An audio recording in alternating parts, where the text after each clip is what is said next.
Bitcoin इतना हंगामा क्यों है? आपने इसके बारे में ऑनलाइन, टीवी पर या अपने दोस्तों से सुना होगा। हर कोई इसके बात कर रहे हैं, लेकिन ये असल में है क्या और इसे लेकर इतना चर्चा क्यों है? इस वीडियो में आपका स्वागत है, जो आपको बिल्कुल अनजान से बिटकॉइन के जानकार में बदल देगा। मैं बताऊंगा कि ये क्या है, ये इम्पोर्टेंट क्यों बनता जा रहा है, मैंने इसमें खुद कितना इन्वेस्ट किया है और हाँ, इस टेक्नोलॉजी के डार्क साइड्स क्या है। ऑलराइट, बिल्कुल शुरू से स्टार्ट करते हैं।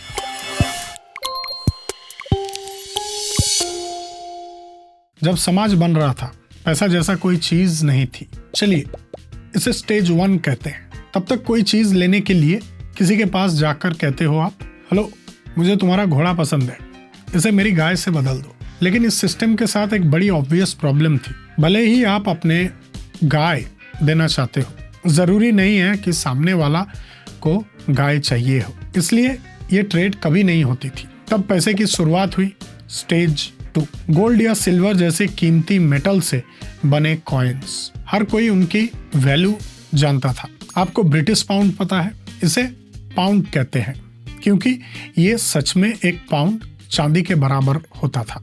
अचानक से ये मैटर ही नहीं करता था कि आपको गाय चाहिए या नहीं, जब तक आपके पास कॉइन्स है। भले ही आपको खुद सिल्वर ना चाहिए हो, लेकिन आप जानते थे कि आप इसकी और चीज के लिए ट्रेड कर सकते हैं। फिर हम गए स्टेज 3 पर। जैसे जैसे बैंक स्ट्रांग हुए और गवर्नमेंट्स का कंट्रोल बढ़ा, हमने रियलाइज किया कि जब तक सिस्टम में ट्रस्ट है, हमें कीमती मेटल के टुकड़े साथ लेकर घूमने की जरूरत नहीं है। पेपर मनी का शुरुआत हुई। ये सेम काम करता था, लेकिन अब पैसों की वैल्यू इसलिए नहीं थी कि वो सिल्वर से बनी है, बल्कि इसलिए थी कि गवर्नमेंट ने कहा कि इसका वैल्यू है। टेक्नोलॉजी बढ़ने के साथ हमें वैल्यू एक्सचेंज और स्टोर करने का और भी आसान तरीके मिले। अब हम स्टेज 4 में हैं, जहां ज्यादातर लोग ऑनलाइन शॉपिंग करते हैं और बैंक कार्ड्स यूज करते हैं। इस स्टेज पर हम अपने पैसे को देखते तक नहीं हैं, ना कॉइन्स, ना नोट्स, ना गाय। ये सिर्फ स्प्रेडशीट में की गई एंट्री है। जब मैं अमेज़न पर कुछ खरीदता हूँ, मेरा बैंक सिंपली एक रिकॉर्ड जोड़ता है कि मेरे पास अब $100 कम है, जबकि अमेज़न का बैंक रिकॉर्ड जुड़ता है कि उनके पास $100 ज्यादा है। और अब बिटकॉइन की एंट्री होती है स्टेज 5। इसे 100% वर्चुअल करेंसी समझ ले।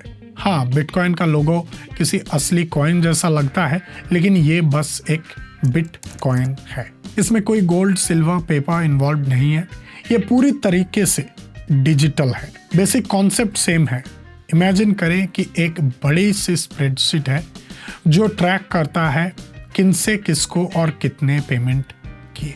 लेकिन अलग अलग बैंक के अपने रिकॉर्ड्स की जगह बिटकॉइन में एक बड़ी स्प्रेडशीट हर ट्रांजैक्शन रिकॉर्ड करती है। इसे लेजर या ब्लॉकचेन कहते हैं। तो इतना हंगामा क्यों है? हर कोई बिटकॉइन को लेकर पागल क्यों है? इस सिस्टम की कई बड़े फायदे हैं। पहला, ये डिसेंट्रलाइज्ड है। इसका मतलब है कि भले ही सब ट्रांजैक्शन एक ही स्प्रेडशीट पर रिकॉर्ड होते हो, मगर इस शीट की अनगिनत कॉपी है। इस नेटवर्क में हर पार्टिसिपेंट के पास एक एक कॉपी है। आपने शायद बिटकॉइन माइनिंग के बारे में सुना होगा। ओके, माइनर उसे कहते हैं जो अपने कंप्यूटर को सेटअप करके स्प्रेडशीट की अपनी कॉपी में ट्रांजैक्शन प्रोसेस करते हैं। फिलहाल दुनिया भर में 10 लाख बिटकॉइन माइनर्स हैं। वो ये काम क्यों करते हैं? अगर आप अपने कंप्यूटर की पावर बिटकॉइन माइनिंग में लगाते हैं, तो आपको इनाम में बिटकॉइंस मिलते हैं। इसलिए जब मैं स्टोर में जाकर कुछ बिटकॉइंस खर्चा करता हूँ, तो स्टोर किसी एक बैंक से नहीं, बल्कि नेटवर्क के सभी कंप्यूटर से चेक करके देखता है कि मेरा फंड्स है या नहीं। अगर है तो हर कंप्यूटर अपनी रिकॉर्ड्स अपडेट कर लेती है। क्योंकि एक ही स्प्रेडशीट की अनगिनत कॉपी मौजूद है, तो फ्रॉड ढूंढना बेहद आसान है। अगर मैं नेटवर्क का कोई कंप्यूटर हैक करके उसकी स्प्रेडशीट में चेंज करके खुद को ज्यादा पैसे देना चाहूं, तो ये काम नहीं करेगा। सिस्टम को दिखेगा कि 99.9% कॉपी एक चीज कह रही है, जबकि सिर्फ एक कॉपी में कुछ और लिखा हुआ है और फ्रॉड वाली कॉपी रिजेक्ट हो जाएगी। इस स्ट्रक्चर से सिस्टम हाईली सिक्योर हो जाते हैं और लोग इस पर ट्रस्ट करते हैं क्योंकि उन्हें ओपन ट्रेसेबल ट्रांजैक्शंस में फ्यूचर दिखता है। ये फिलहाल कॉम्प्लिकेटेड लग सकता है, बहुत से लोगों के लिए काफी सिंपल है। दुनिया के बहुत से हिस्से में इंटरनेट एक्सेस है। बिटकॉइन के लिए आपको सिर्फ इंटरनेट एक्सेस चाहिए, लेकिन ट्रेडिशनल बैंक का एक्सेस नहीं है आपके पास, जिनके लिए आपको ढेर सारे पेपर वर्क्स करना पड़ते हैं। बिटकॉइन का दूसरा सबसे एडवांटेज है कि आपको बैंक्स की जरूरत नहीं पड़ती, क्योंकि हर चीज शेयर्ड स्प्रेडशीट में स्टोर होती है। तो आप इंटरनेशनल पेमेंट्स लगभग तुरंत हो जाती है, ना कि आपको आधा दिन वेट करना पड़ेगा। खर्च करने की कोई लिमिट नहीं है, एक्सचेंज रेट्स की कोई चिंता नहीं है और ट्रांजैक्शन फीस लगभग 0 है। अब सबसे इंटरेस्टिंग पार्ट, बिटकॉइन को क्रिप्टो करेंसी कहा जाता है क्योंकि इसे क्रिप्टोग्राफी से सिक्योर किया जाता है। इसका एक एग्जाम्पल ब्लॉकचेन है। लोग अक्सर बिटकॉइन और ब्लॉकचेन में कंफ्यूज हो जाते हैं। ब्लॉकचेन अपने आप में बिटकॉइन नहीं है, ना ही ये करेंसी है। ब्लॉकचेन एक सिंपल सिक्योर टाइप की स्प्रेडशीट है जो ब्लॉक्स में ऑर्गेनाइज्ड रहती है। जब भी मैं बिटकॉइन से किसी चीज के लिए पे करता हूँ, ये ट्रांजैक्शन ब्लॉक के तौर पे रिकॉर्ड हो जाता है। हर ब्लॉक में ट्रांजैक्शन डाटा, किसने कितना पे किया होता है, एक हैश, एक यूनिक आइडेंटिफायर होता है और पिछले ब्लॉक का हैश होता है। मेन पॉइंट है, अगर किसी ब्लॉक में कोई चीज चेंज होती है, इसका हैश भी चेंज हो जाता है। क्योंकि हर ब्लॉक में पिछले ब्लॉक का हैश होता है, तो एक ब्लॉक का हैश चेंज होने पर अगला ब्लॉक मैच नहीं करता और आगे की सभी ब्लॉक इनवैलिड हो जाते हैं। अब इसे पहले कही गई बात से मिला ले। 1 मिलियन यूजर्स, हर एक के पास ब्लॉकचेन की अपनी कॉपी है। अगर मुझे फ्रॉड करके एक ऐसा ट्रांजैक्शन बनाना हो जो मुझे पैसे दे, तो मुझे सिर्फ एक ब्लॉक के बाद वाले सारे ब्लॉक ही चेंज नहीं करने होंगे, बल्कि दुनिया भर में फैली हुई कम से कम 500,000 कॉपी भी ऑल्टर करनी होंगी।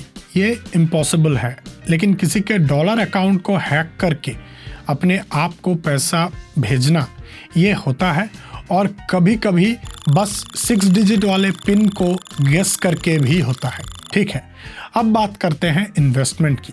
शायद आपने सुना हो कि लोग बिटकॉइन में इन्वेस्ट कर रहे हैं। इसका मतलब है कि वो ट्रेडिशनल करेंसीज एक्सचेंज करके डॉलर वगैरह को बदल के बिटकॉइंस लेते हैं। उनको भरोसा है कि क्रिप्टो करेंसी अगली बड़ी चीज बनेगी और उनकी कीमत आसमान छुएगी। फिर वो या तो बिटकॉइन खर्च कर पाएंगे या उन्हें वापस और ज्यादा डॉलर्स के बदले एक्सचेंज कर पाएंगे। लेकिन बिटकॉइन के सामने मुश्किलें भी है। एक बड़ा इशू वोलेटाइल होता है। लोग स्टेबल ना होने की वजह से क्रिप्टो करेंसीज को सीरियसली नहीं लेते, क्योंकि ये करेंसीज बहुत नई हैं और गोल्ड मार्केट वगैरह से अलग पूरी तरह डिजिटल हैं। तो किसी को नहीं पता कि उनकी कीमत कितनी होनी चाहिए। इसलिए क्रिप्टो की कीमत न्यूज़ पर बहुत ज़्यादा डिपेंड करती है। पॉजिटिव न्यूज़ कीमत को बहुत बढ़ा देती है, जबकि इलॉन मस्क का नेगेटिव ट्वीट इन्हें एकदम से नीचे गिरा देती है। एक और इशू है कि बिटकॉइन अभी भी पेमेंट के लिए पूरी तरह एक्सेप्ट नहीं किया जाता। हाँ, मैं बिटकॉइन से कोई वेकेशन बुक कर सकता हूँ या विकिपीडिया को डोनेट कर सकता हूँ, लेकिन ज़्यादातर कंपनीज इसे हिचकिचाते हैं। ने भी बिटकॉइन एक्सेप्ट करने का अनाउंसमेंट किया है, मगर बाद में बैकआउट कर दिए। तीसरा इश्यू एनवायरमेंटल है। बिटकॉइन की सिक्योरिटी किसी ट्रांजैक्शन के कई कंप्यूटर्स पे कई बार वेरीफाइड करने पर डिपेंड करती है। आसानी से समझा जा सकता है कि ऐसी कंप्यूटेशनल पावर के लिए काफ़ी इलेक्ट्रिसिटी की ज़रूरत होती है। हालांकि इस बात पर बहस की जा सकती है कि ट्रेडिशनल बैंकिंग में और ज़्यादा इलेक्ट्रिसिटी यूज़ होती है। नए कॉइन्स की टेक्नोलॉजी और एफिशिएंट है और एक दिन हम इसके लिए रिन्यूएबल एनर्जी यूज़ करेंगे। फोर्थ इश्यू ये गलतफहमी है कि बिटकॉइन में रेगुलेशन ना होने से क्रिमिनल्स के लिए परफेक्ट बनता है, मगर डाटा अलग ही कहानी बताती है। चेन एनालिसिस के रिकॉर्ड में सिर्फ 0.34% of the crypto transaction he crime से लिंक्ड है, जबकि ट्रेडिशनल मॉनेटरी ट्रांजैक्शन का 5% क्राइम में यूज होता है। ये इसलिए होता है क्योंकि एक मिसअंडरस्टैंडिंग है कि बिटकॉइन एनोनिमस है। रियलिटी में ये स्यूडोनेम वाला है।